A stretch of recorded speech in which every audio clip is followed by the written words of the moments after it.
tergabung dalam Majelis Budayana Indonesia. Tahun ini tema Waisaknya adalah Eling dan Waspada, membangun kepedulian sosial. Dalam menyambut Hari Raya Waisak yang jatuh pada tanggal 26 besok hari Rabu, tanggal 26 Mei, kita selama 2 minggu sebelumnya diawali dengan berbagai kegiatan-kegiatan yang bersifat sosial.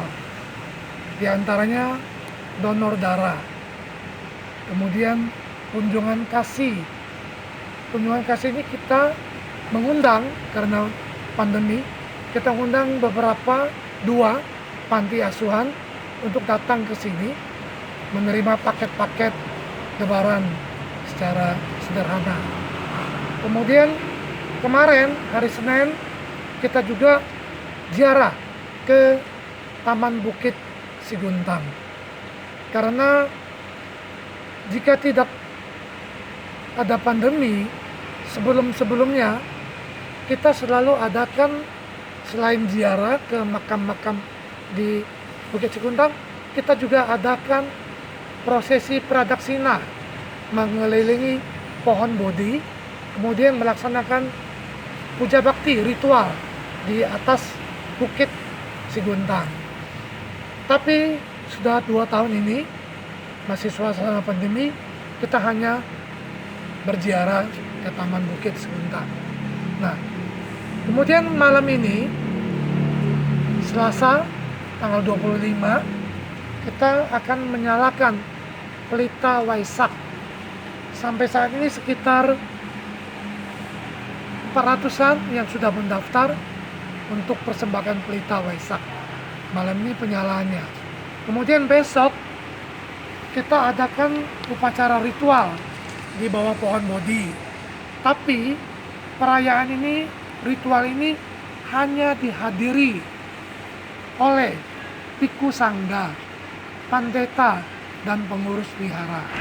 Sedangkan umat yang terbatas hanya menyaksikan melalui layar, bisa di rumah, bisa juga di wihara, di tempat yang telah kita siapkan, terbatas dan sangat ketat dengan prokes yang kita jalankan.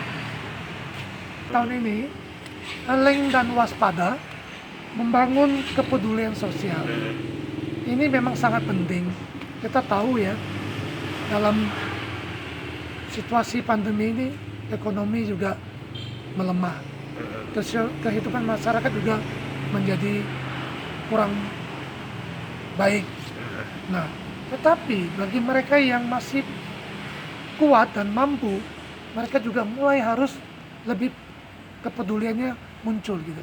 Jadi dalam hal ini ada sifat gotong royong, saling membantu. Kemudian juga tetap waspada.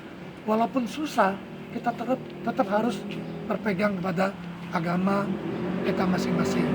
Untuk umat Buddha, pada momen Waisak ini tentu kita mengharapkan agar umat juga tetap tegar, kuat, dan tetap meningkatkan kepedulian sosial agar kita bersama-sama dengan masyarakat Indonesia untuk membangkitkan perekonomian nasional. Dan paling penting sekali, kita semua mari berdoa semoga pandemi COVID-19 ini segera berakhir. Jangan lupa subscribe, share, komen, dan like ya.